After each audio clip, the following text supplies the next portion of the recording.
G'day everybody, and for those who have come in late, you're listening to Expand the Phantom Podcast. 500 years ago, he washed ashore the sole survivor of a shipwreck.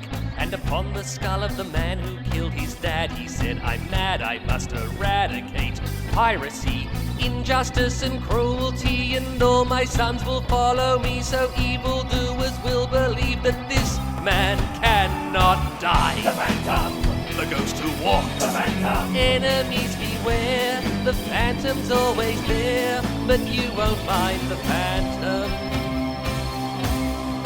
He finds you. We are Expand the Phantom Podcast from Chronicle Chamber. Our website is chroniclechamber.com, and you can contact us via email, which is chroniclechamber@gmail.com.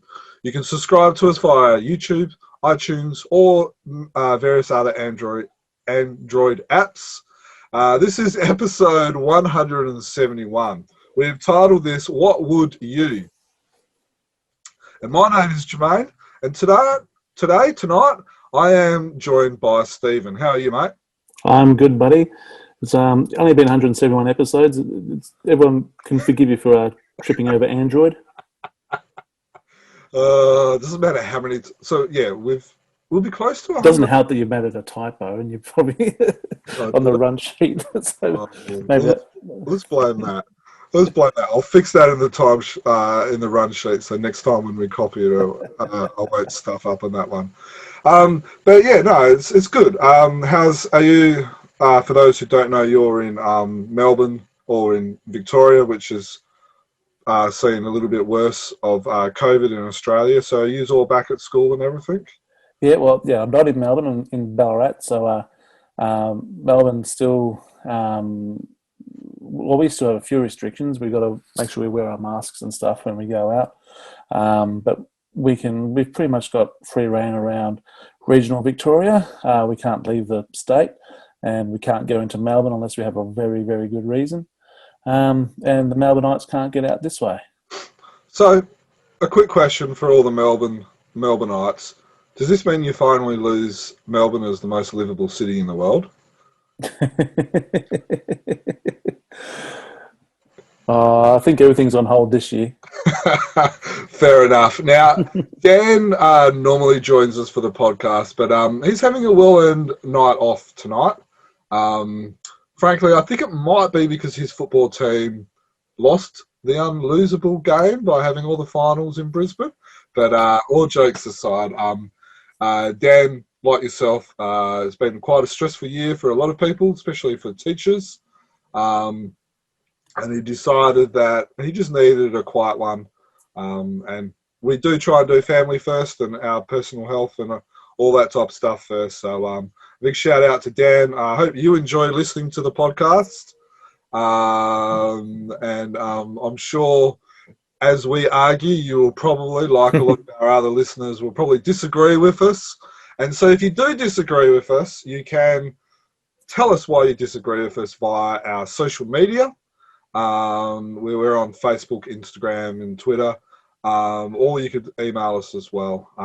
But we're going to have a bit of fun tonight. Stephen, did you want to explain? Well, first off, I think you're jumping the gun. We don't know if we're going to argue yet. We might pick the same thing. It might be a really short podcast. Oh, well, that wouldn't be fun, would it? I might just hear what you guys say and I'll just choose the other one. Yeah. Well, just for the sake of making an enjoyable podcast. Stephen, did you want to have a go at explaining the concept about what would you, and then we can get into our topics? Okay, so we've had a few of these episodes over the journey, and the concept is that you nominate a category with two options, and it's like a Sophie's Choice. Imagine that you can only engage with one of these options for the rest of your life. And I usually get them up on a technicality saying that we could have had them beforehand, but we just can't have them going forward. And that usually has a bit of a sticking point with Jermaine, but yeah, I go with it. And what this means is that if the choice was black and white versus color, and you choose black and white, you could never read another color comic. So that'd be your choice, and you'd have to stick with it forever, and give some sort of reason why you'd choose that. So we've got 1, 2, 3, 4 concepts for us to argue tonight, and yeah, we'll see how we go with them. We got the timer to make sure we don't rub it on too long. Yeah, we are going to do a timer anyway. So we've got to keep Jermaine on a tight leash. Yeah, to be honest, this timer was mainly for me and Dan. But we're going to do 6 minutes. I think we should easily cover that. And if there's one and we're still kind of going, we'll probably finish the point and then move on. And we may have an inside 50 later on where we kind of go back to that topic. But we'll see how we go and stuff. So I've got the timer. Stephen, do you want to introduce the first topic and then tell us how you get there? So the first cut off the rank, we have the Nomad versus the Python, two of the Phantom's, recent adversaries. So who would you pick, Jermaine? Would you pick the Nomad and then therefore you never read another Python story? Or would you pick the Python and then you could never read another Nomad story? I must admit, this is probably my hardest one to decide. I like the Python. I love the Python. He is smart. He's a physical match for the Phantom. But I have to go the Nomad, which is Eric Shahara, purely because the stories that are now spinning from the Nomad give us a lot more flexibility, especially if you're catching up with reading the Daily at the moment, where Diana Palmer is playing matchmaker with Kit Juna and the Nomad's daughter. So yeah, that's a little bit of an interesting one. But yeah, so I have to go Nomad. See, this doesn't work straight away because I'm picking the Nomad as well, mainly because I saw the Python as a bit of a thug. The only story that I can think of the Python that is the one where Diana goes missing. It wasn't the Python right behind that? Yes, so the Python was behind when when Diana was... He was the person basically that killed off Diana. Yeah. So I think the Python's he's a meaner villain. Like, he's more in your face. He also did the Terror in Mawatwan story, which was the Graham Nolan story as well. So the Python is he's kind of like your Joker, the one that's in your face, the one that makes life difficult because he can, where the Nomad's kind of like the one who's behind the scenes pulling the strings. Exactly. Where the Python... subtle. Yeah, where the Python's... he's a better villain, in my opinion, because he's smart, but he can also match the Phantom physically. Like, there's been several fight scenes where the Python's pretty much beaten the Phantom.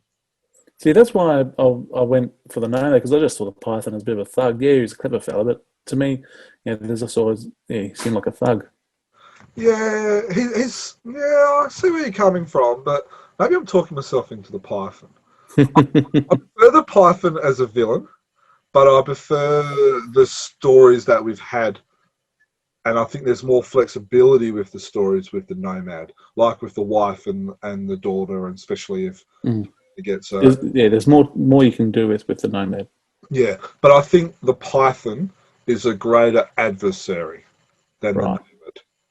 Because, let's face it, he did the impossible, and that was basically kill off Diana, and where no one had any thoughts that Diana was going to be alive. And to this day, I think Tony DePaul missed a trick by showing us at the end of the first story that Diana was still alive.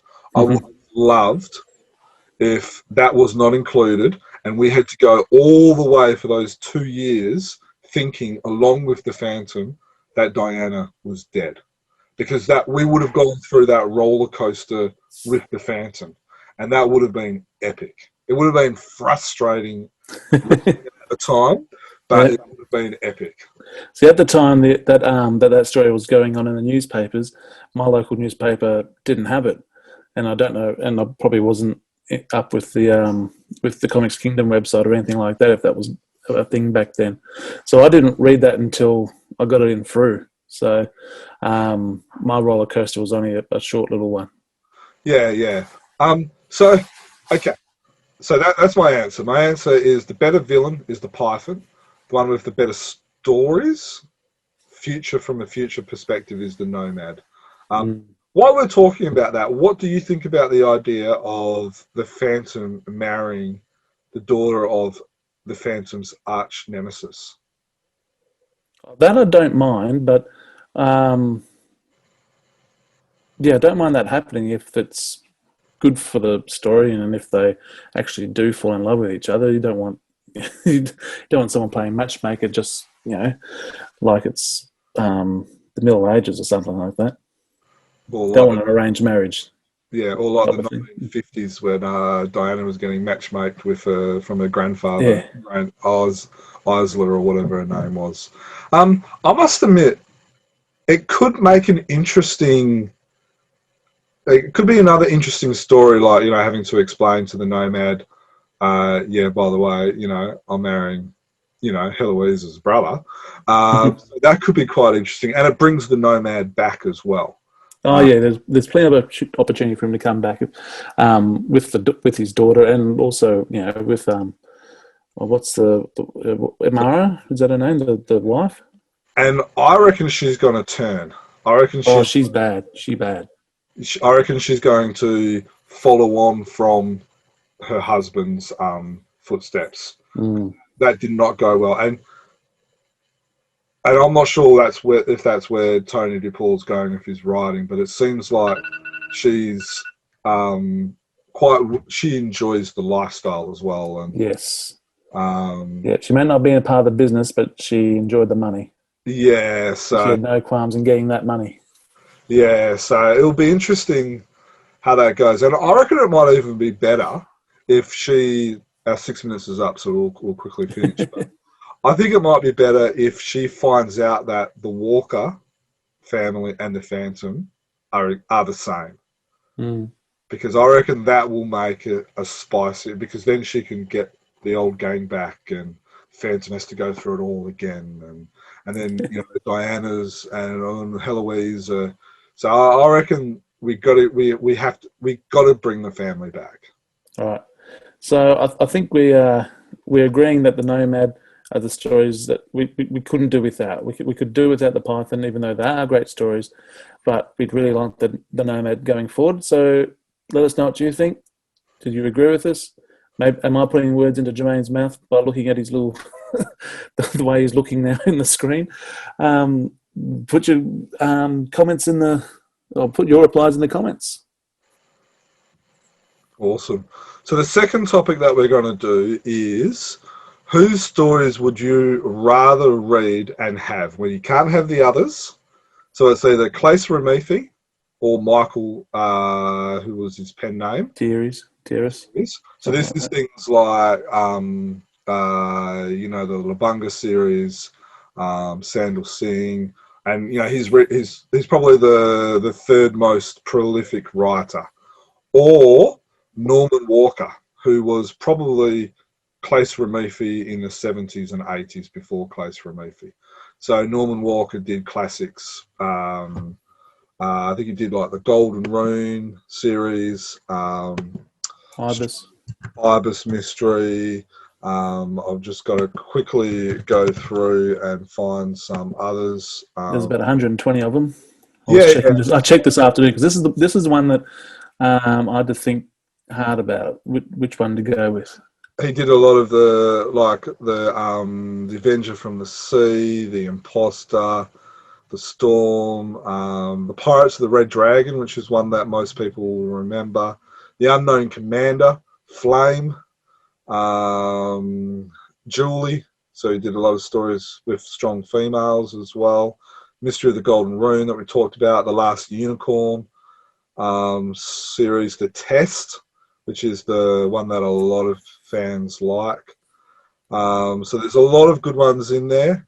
128, like you said. So, Stephen, who would you prefer, Norman Walker or Claes Reimerthi? Like I said, this was a tough one. They're both got a lot of stories under their belt. Like Norman Walker with his 120 odd Claes, I think he's up to around 300 by now, or getting close to it. And I have enjoyed both authors' writing. I'm going to go with Norman though, Mr. Walker, mainly because I can deal with that not having to read about Sandal Singh stories. So that last saga has put Claes down. So you're saying that because of Sandal Singh and the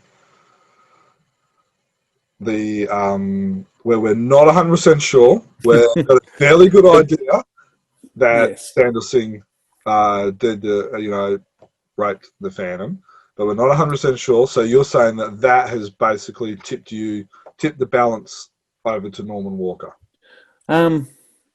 It sure didn't work. It sure didn't help Reimerthi's case. Also, when this afternoon when I was looking at the stories, the strike rate of Norman Walker's stories was fantastic. You know, a lot of them, and we were listing him off before. That's a great story. I remember that story. That's a great story. Yeah. And and then I'd click on a name that I didn't, a title that I didn't realize or didn't wasn't familiar, and I'd read the synopsis or whatever, and it hasn't been published in Australia. I thought, come on, Fru, publish these stories. That'd be great. So on the back of that little bit of research, I want to read some more Norman Walker stories. Okay.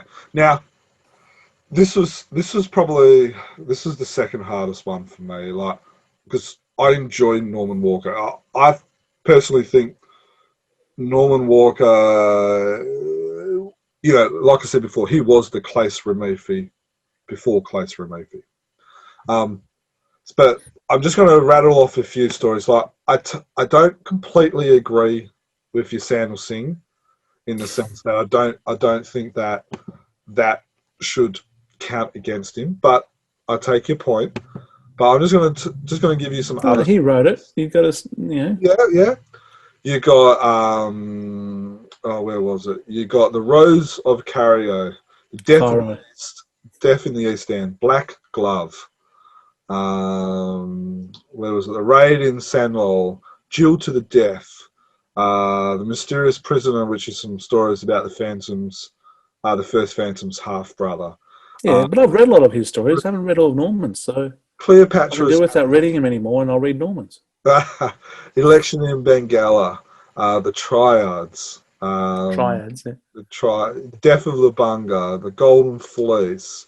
There's some great stories there. I'll take your point that Norman Walker may have had a higher strike rate, but I got to go Claes Reimerthi, because not only because of the pure numbers where he's created over 300 stories, he also stepped in the void with the newspaper and daily. He did. There was about 3 of those, wasn't there? Yeah, and in my opinion, and I know this isn't going to be widely accepted, but if it wasn't for the Swedes, and I know this is not going to be a popular opinion, but if it wasn't for the Swedes, which included Elf Granberg, Claes Reimerthi, and Tony DePaul to a lesser extent, who was writing for the Swedes, if it wasn't for them, the newspaper strip would not exist today. So if you could only have one or the other, I have to go Claes Reimerthi. Okay.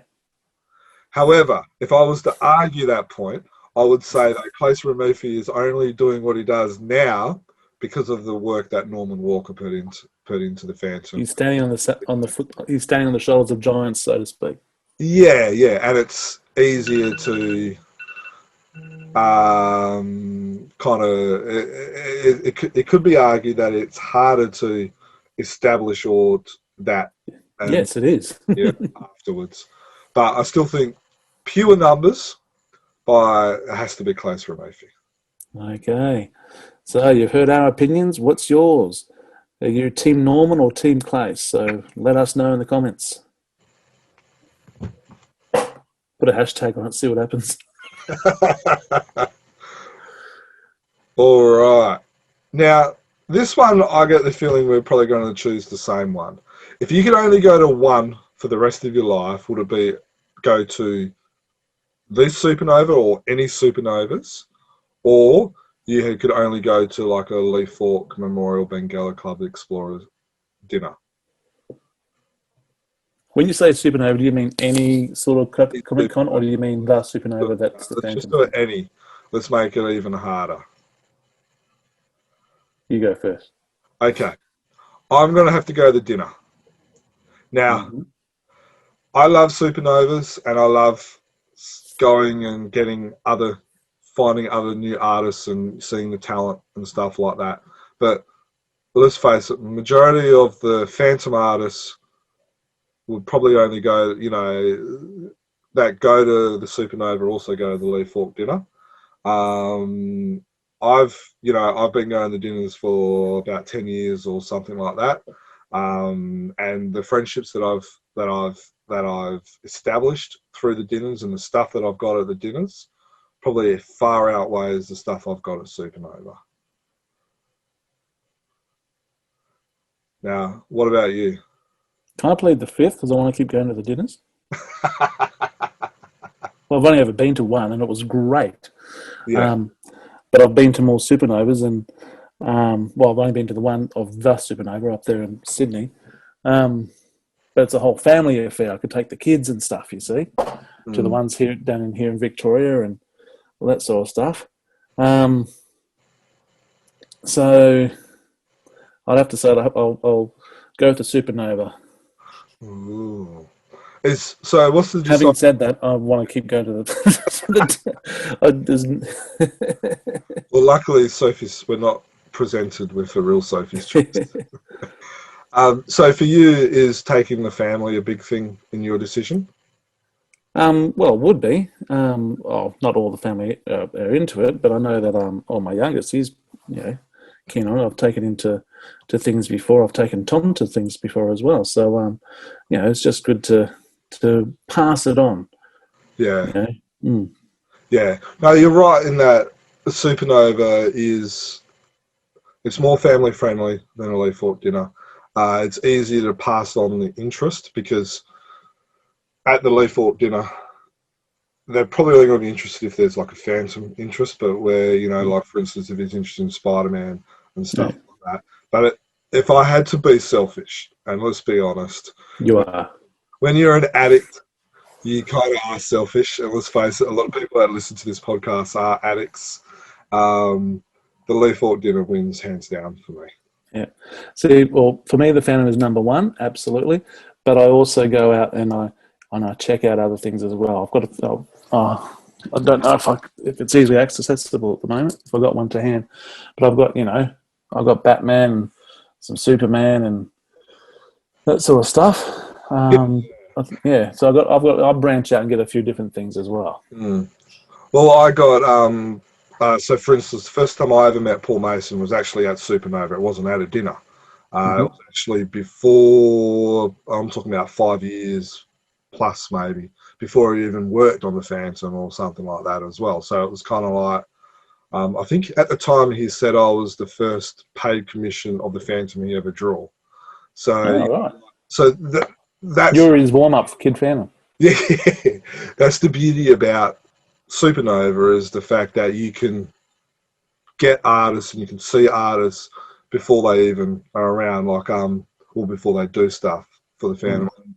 I know that's what I like about it. Go up and down Artist Alley and seeing what they've got and getting them to draw something for you is fantastic. Like I've got the fellow who does the Weirdo books, the illustrations in that. I've got a picture that he did of my two boys that sits up at work, and so I really like the Comic Cons and Supernovas. So they've got my vote. Oh, there you go. We disagree on something. That's good. Oh, we disagreed on the other one too. I went Nomad. You went Claes. True. Anything else you want to add on that one, mate? No, I would say that you can get Phantom plus everything else as well. Even though you'd get more Phantom or more focused Phantom at the dinners. Phantom's still a part of the Supanova. Even you'd have to search a little bit to get to it, but you can find him there. Yeah, especially the last couple of years with the Free Booth as well. But the Free Booth there has been great. Yeah, that has really increased the popularity and the visual, I guess, appeal. Well, we hope so. Now that people, see that he's still around and Fru's still around, hopefully they drums up a few business with people who walk past and say, "Oh, Phantom's going on. What are all those fellas doing over there? What are all those middle-aged fellas doing over there? They seem to all know each other. What's going on?" Yeah. Let's get in on that group. They look pretty cool. I don't think that's going to be part of it, mate. Maybe if there was some fit-looking people in the Phantom outfits for both girls and boys, they might attract a bit more. But us. So we just get cardboard cutouts of Duncan.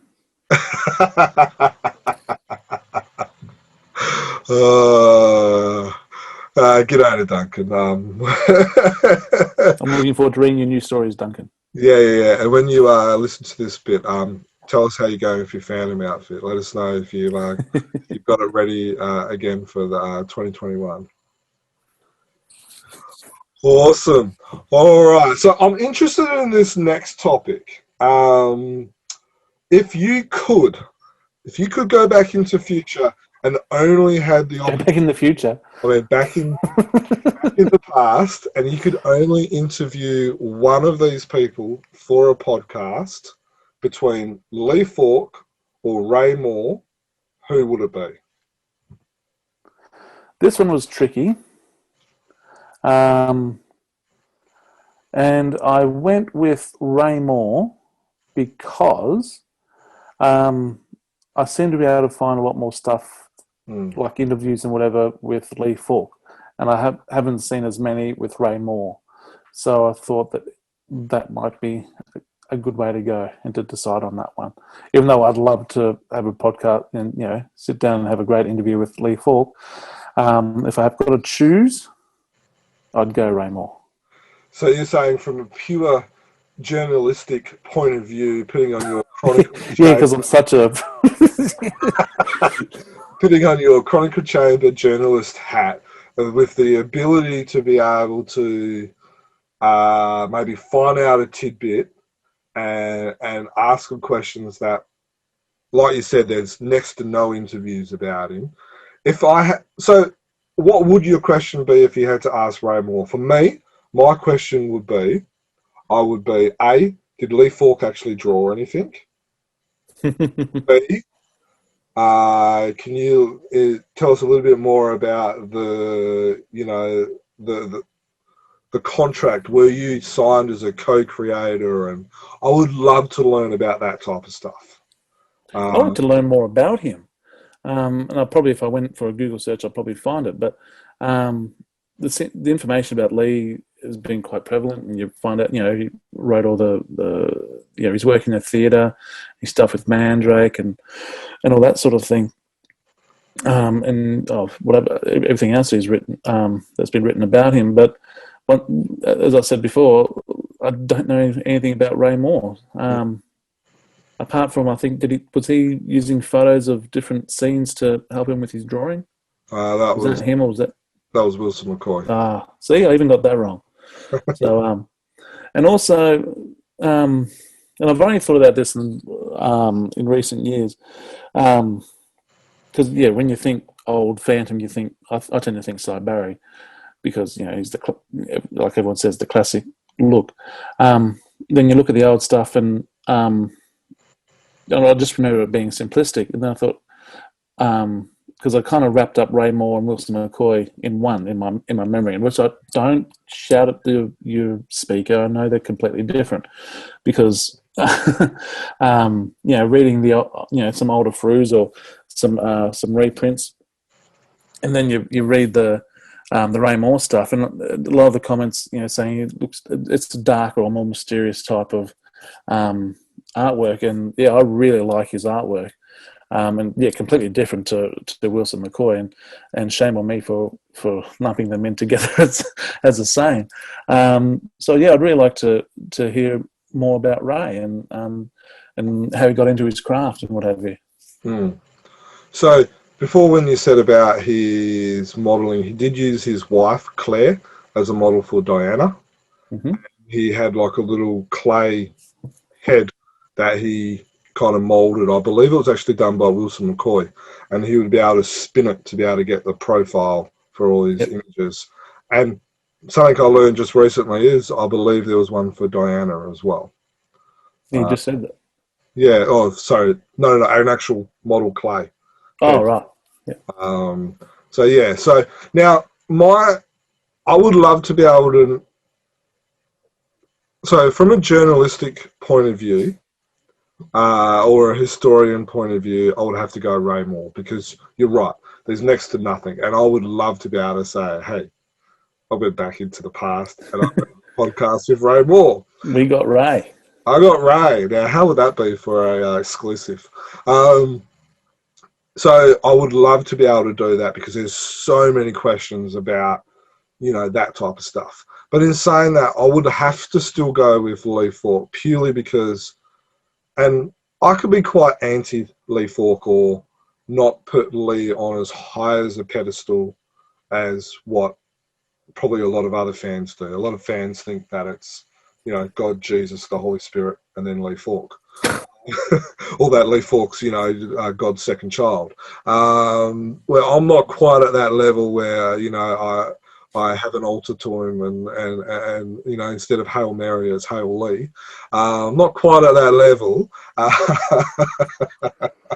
But I would still love to be able to ask questions of him and just really quiz him, and just, I reckon, now, I've heard different stories. I've heard a lot of people say he was a prickly old fart. But then I've had other people say that he was an amazing favourite uncle type of person, that you would just sit there and he would just tell story after story after story, whether it's about the theatre, whether it's about how he used to hang around with the cartoonists or the theatre guys like Charlton Heston, Marlon Brando, or, the guys that created Superman and Batman and, all these type of guys. He would have 1,000,001 stories, and it would be just interesting. Like what we do with Cy Barry when we've had 2 podcasts with Cy Barry, or even Alex Saviuk, where Sel Veludo is another one, where you just kind of let them do the talking. And the topics get long-winded, they get long, and I reckon that's what it would be like with Lee Falk. Yeah. You've also just mentioned 3 artists. So you were giving the artist a chance to talk. Usually the writer gets a chance to write down everything. The artist gets nothing. So I'm going with the artist, give him the opportunity, and it would be a 10-hour podcast. It probably would. Shut him up. I don't know. Maybe it was quiet and reserved. I don't know. But yeah, no, it would. It would just. So, from a pure fanboy point of view, it would have to go Lee Falk, because Lee Falk was with the Phantom for 80, 75 years or whatever. But from a pure, putting on my Chronicle Chamber hat, and I don't have my hat with me, but putting on a Chronicle Chamber hat, it would have to be Ray Moore, because I think there will be a lot more interesting stories that we probably haven't heard before that would give us a lot of answers about the history of the Phantom. Right. Now, you've heard it here, everyone. I cop a lot of flack for sitting on the fence, but I've been quite definitive in I'm going to Ray Moore. And I think Jermaine's going to do himself an injury walking that fence between the two there. So I think I've done it all for all of them. Yeah, I think you've got a foot in each camp there on all of them. I've tried to be as definitive as possible. Now, it must be said, for those who want to know an insight, I came up with these questions. I put these questions in there, and I think we've put it up. I think we've put these questions in 2 weeks ago, and I still can't make a decision. And see, this is where you got to do it. I looked at it this afternoon, so I've had to make these these choices quick. I haven't got time to overthink this sort of stuff. Make a decision and go with it. What was that?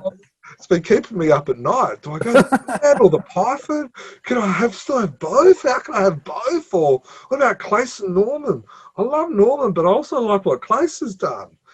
And Claes has saved the newspapers along with a couple of others. Norman has established Team Phantom and created it to its powerhouse of the 80s and 90s. You know, Supanova, because like you said, it's a family thing. You can meet new up-and-coming artists, and it's more casual where you got the versus the dinner. And then you got, who would you do between probably two of the top 5 most influential Phantom people? These are hard decisions. Well, do you think they're hard decisions? Can you make a definitive vote, or are you going to tread the fence like Jermaine? Let us know. Yes. We look forward to your letters. Yeah. So you can let us know. We're on Twitter, which is Chronicle Chamber, or Chronicle Tweets. We're on Instagram, which is Chronicle Chamber. Facebook, which is Chronicle Chamber. You can look on our website, which is chroniclechamber.com. Email, which is chroniclechamber@gmail.com. This podcast will be all over Facebook and our other socials as well. So plenty of places for you to be able to give us your opinions on what you would like. And don't forget, you can subscribe on iTunes or Spotify or other Android apps like Podbean, Player FM, Castbox, Listen Notes, or you can even watch this on YouTube as well. I enjoyed that, Stephen. I think this might be one of our shorter podcasts. Yeah, I'm actually looking at the clock now, and I know I think we may have tipped half an hour, but we might have been just a bit under. You know what I reckon? It's all Dan. So, I think that 6-minute timer helped rein you in. Rein me in. But no, really enjoyed tonight. I hope all our listeners enjoyed it as well. If you like these podcasts, let us know. A huge shout out to Matt Kime, who's been helping us out with some recording. Yeah, good on you, Matt. Stories. If you have a story that you would like him to record, Matt, I'm going to give you my suggestion. I would like you to record a review of The Setup through issue 1120. That was the story that I fell in love with the Phantom, like you did with the Beanstalk. Maybe The Milk Drinker is another one. And then also the Battle on Malta 2-parter stories is another couple that I wouldn't mind seeing some reviews on. And then if I had to go Lee Falk stories, because I got to keep the Falkers happy, let's go with The Mysterious Ambassador, where General Babubu takes over. And then maybe the Hackner Witch was another one that one of our readers, AJ, picked out as well. So there's a couple for you to review. We've got the Christmas break coming up. So what about you, Steve? Any stories that you would like maybe Matt to review? No, I haven't thought of it. I just thought Mysterious Ambassador, that sounds familiar. Hey, I've got the Avon novel of that. Yeah. I've nearly got all 15 of the reprints now. I'm just missing one. So I'm pretty happy about that. Oh, I think you got more than me. I've got 2. So huge shout out. Thank you for everyone for listening. From myself, Stephen, listeners, happy Phantoming, and thank you for listening. Happy Phantoming, everyone. 500 years ago, he washed ashore the sole survivor of a shipwreck. And upon the skull of the man who killed his dad, he said, I'm mad, I must eradicate piracy, injustice and cruelty, and all my sons will follow me, so evildoers will believe that this man cannot die. The Phantom, the ghost who walks. The Phantom, enemies beware. The Phantom's always there, but you won't find the Phantom. He finds